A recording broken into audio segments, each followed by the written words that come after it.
বর্তমানে আমাদের দেশের যে অবস্থা বা আমাদের দেশের উন্নয়ন হচ্ছে না, বা আমাদের দেশ একটা গরিব রাষ্ট্র বা ফকিন্নি রাষ্ট্র, অন্য অন্য দেশ থেকে আমাদের দেশকে গরিব বা ফকিন্নি টুকাই রাষ্ট্র হিসাবে অবহিত করে। তার মূল কারণ কি জানেন আপনারা?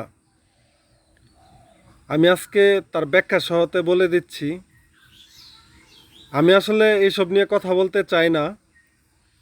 তার কারণ হয়েছে, দেখা গেছে কিছুদিন পূর্বে, আজকে থেকে 6-7 মাস আগে বা তারও আগে, হ্যাঁ 6-7 মাস বা 8 মাস আগে, আমরা যুব সমাজের একাংশ লোক মিলে একটা কাজে নামছিলাম। সেটা হচ্ছে মাদক দ্রব্য নিয়ন্ত্রণ করার জন্য আমরা মাঠে নামছিলাম।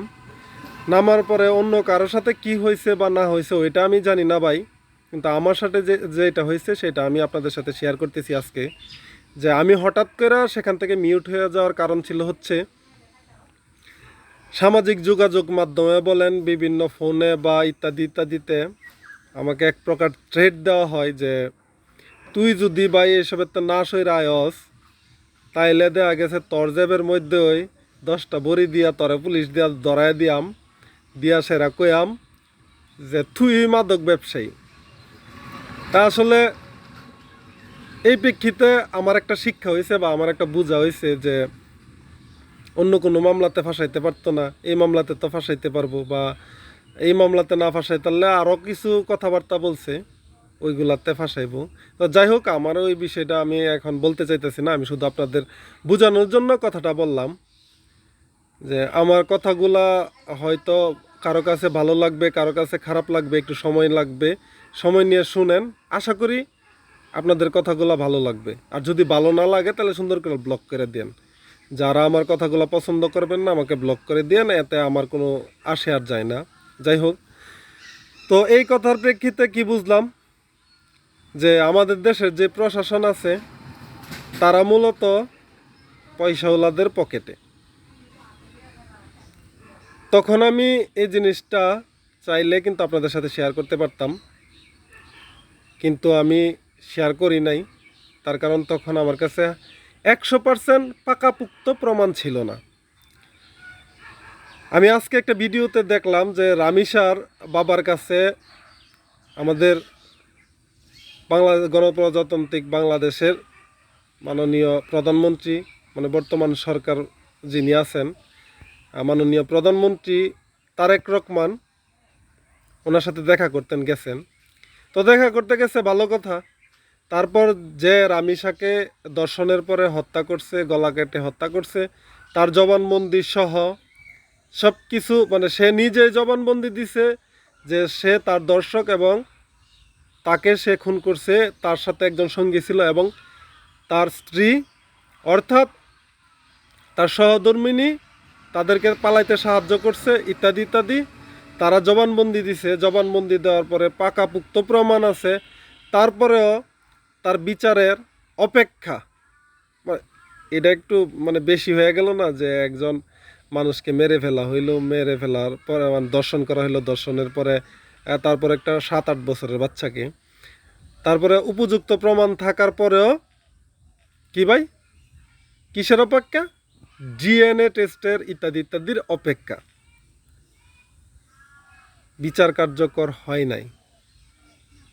আমি আশা করি বা আমরা আশা করি যে এটার বিচার হবে না এই দেশে।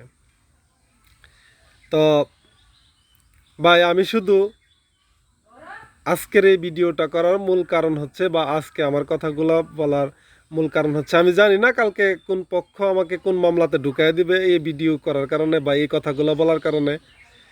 তারপরেও আমি হচ্ছে যে আমার পূর্বের কিছু ভিডিওতে আপনারা দেখছেন যে আমার আইডিটা আসলে নষ্ট হয়ে গেছে, অন্য আরেকটা আইডি ছিল, ওই আইডিতে আপনারা দেখছেন যে আমি সামাজিক এবং সমাজের যেটা ভালো হবে বা কারোর উপকার হবে আমার দু একটা কথাতে আমি এরকম ভিডিও করে থাকি, বা সমাজের ভালো চাই, সবসময় ন্যায় চাই, এর জন্য মূলত আমি কথা বলে থাকি।